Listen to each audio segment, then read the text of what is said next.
संस्कृति में धार्मिक कार्यक्रमों का बहुत बड़ा महत्व है। मैं यूं कहूं, बिना धर्म के न राजनीति संभव है, बिना धर्म के न परिवार चलाना संभव है, बिना धर्म के न सामाजिक समरसता संभव है। हम सब लोग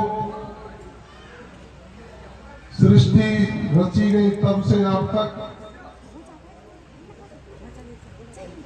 चाहे ब्रह्मा जी ने गायत्री के साथ बैठ करके यज्ञ किया हो, लगातार पूर्वजों के द्वारा स्थापित वेद, पुराण, उपनिषद, हमारे धार्मिक ग्रंथों में उल्लेखित ऋषि, मुनि, संत, महात्माओं की परंपराओं के आधार पर अपने जीवन जीने की व्यवस्थाएं हम तय करते हैं। पूरे विश्व भर में सनातन संस्कृति को और भारतीय संस्कृति को सर्वश्रेष्ठ माना गया है।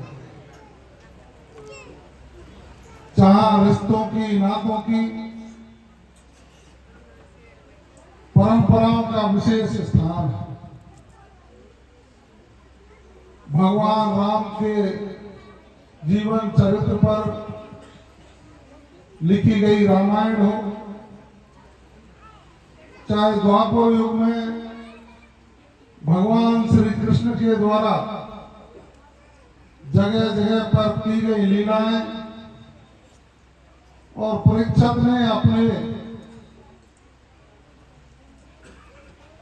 को स्वर्ग में अच्छी जगह मिले, इसके लिए सुनी गई श्रीमद् भागवत महापुराण हो, चाहे हम घर में सत्यनारायण की कथा बचवाकर सुख, शांति और अमन चैन की कामना करते हो, चाहे हम अग्नि को साक्षी मानकर साथ फेरे फिरकर जन्मों जन्मों तक साथ रहने की कसमें खाते हो, ये सब धर्म और संस्कृति के हमारे पूर्वजों, हमारे अग्रजों, ऋषि, मुनि, महात्माओं द्वारा प्रतिपादित की गई व्यवस्थाओं के अनुरूप ही है। अभी आपने सबने टेलीविजन के माध्यम से, अखबारों के माध्यम से, सोशल मीडिया के माध्यम से ये देखा होगा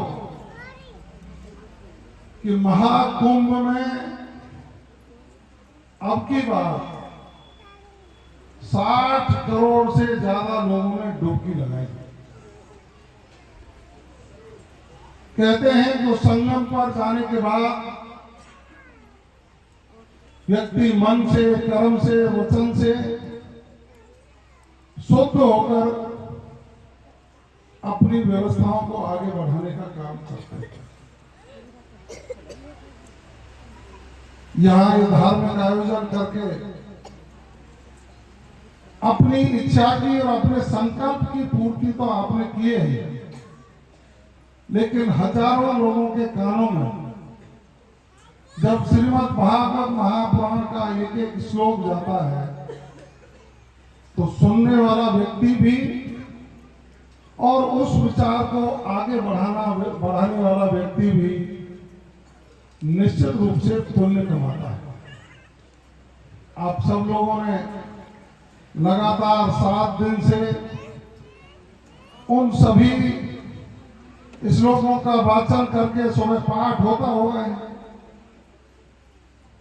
क्योंकि इन श्लोकों की इतनी कीमत। मैं आपको एक उदाहरण दे रहा हूं, आप गौर से सुनेंगे। कई लोगों ने ये कहा कि संस्कृत के श्लोकों से क्या हो जाता है जी, इन मंत्रों से क्या हो जाता है जी। तो वैज्ञानिकों ने रिसर्च करी। कुछ लोग कोमा में आए हुए थे जिनको होश नहीं था कि हम कहां पड़े हैं, कहां हमारा इलाज हो रहा है। उनको 2 वार्डों में अलग अलग रखा गया। एक ही तरह की बीमारी से ग्रसित थे। उनको आधे लोगों को एक वार्ड में रखा, आधे लोगों को दूसरे वार्ड में रखा। एक ही तरह की दवाई उनको दी जाती रही, लेकिन एक वार्ड में गायत्री मंत्र का लगातार उच्चारण कर रहा है।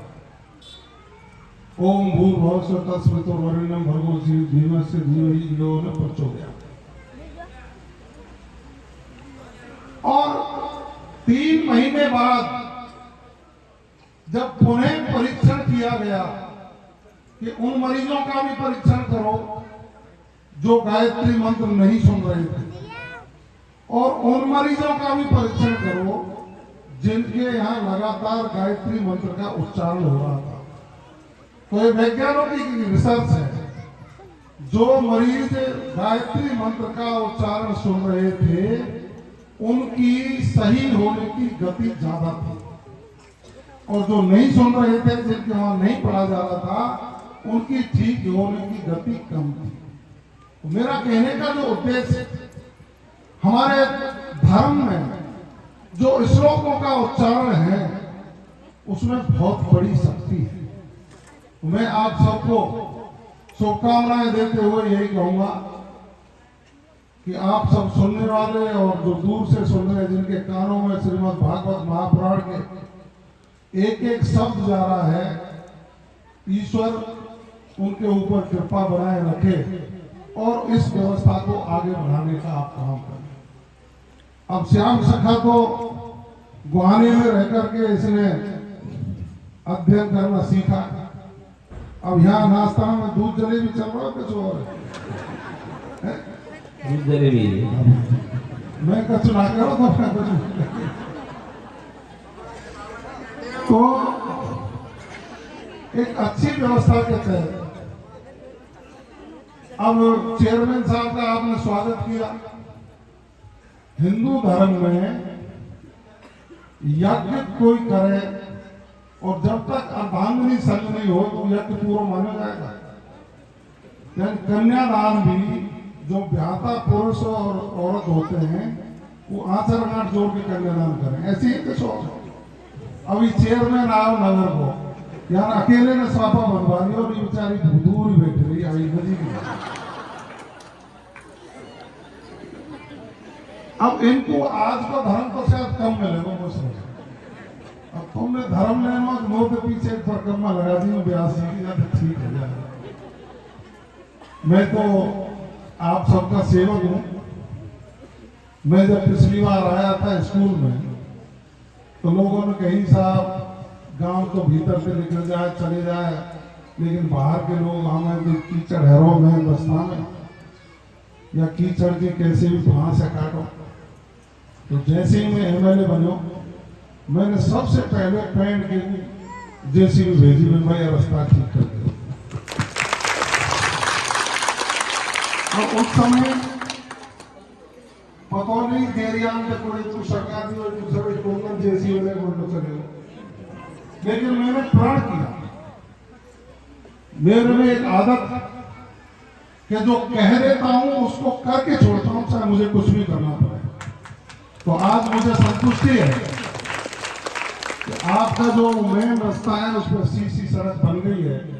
जो माताएं बहनें गई होंगी उनको पता होगा, अब पानी की एक बूंद चप्पल पे ना उठे जाते हमारी साड़ी धोती खराब है। अभी मुझे और कुछ बताया, उसके इसमें करीब 20 लाख से ऊपर रुपया लगा है और 10 लाख रुपया मैंने यहाँ के शमशान की बाउंड्री और उसके विकास के लिए दिए। 10 लाख रुपया टीन शेड को, क्योंकि वो परम सत्य है, हमको जाना तो वहीं है। अब कोई 90 साल बाद जाता है, कोई 100 साल बाद जाता है, ईश्वर नहीं करे इससे कम उम्र में कोई जाए। आज जब मैंने उसकी पट्टिका का शिलान्यास किया, अनावरण किया उस रोड का, तो बहुत सारा गांव है और मेरा मजबूत गांव भी है, मेरे ऊपर आशीर्वाद भी रहा है कि साहब 201 मीटर और रह गई थोड़ी सी। तो अब तुम कहो इनकी तुम्हें मान ले 200 मीटर करानी है ना, है? तो भाई वो 200 मीटर और कर दीजिए हैं? लोगा इनमें चार लोगरा बदल बदल के मेरी कोई मदद करिए।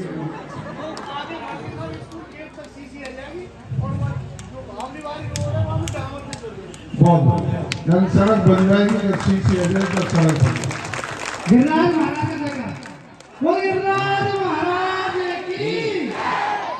अब आप सब लोग मेरे ऊपर आशीर्वाद बना के रखें, आप सबका आशीर्वाद रहेगा, मैं अनवरत रूप से आपकी सेवा करता रहूंगा। जब उधर से घुसे तो गेट दूर से ऐसा लगवा में क्या नीचो दिख रहे, तो गाड़ी में भुल्लन सिंह जी बैठे काम निभा रहे वहां क्या तू चले जा मुंह में अब घुसे है वो ये भी बढ़िया करे तो मैं पौड़ी को गेट ऊंचो कर रहा है क्यों नहीं भुल्लन जैसे आदमी आए ना पाते हैं।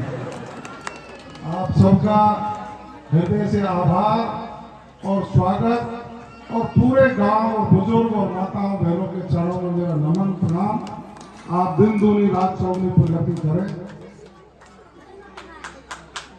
अब तो मैंने दे रहा जो ये लड़कू दे रहा जो, और लड़ियों मत कोई सार्वजनिक जगह पर, ठीक है, सार्वजनिक जगह पर लग जाएगा।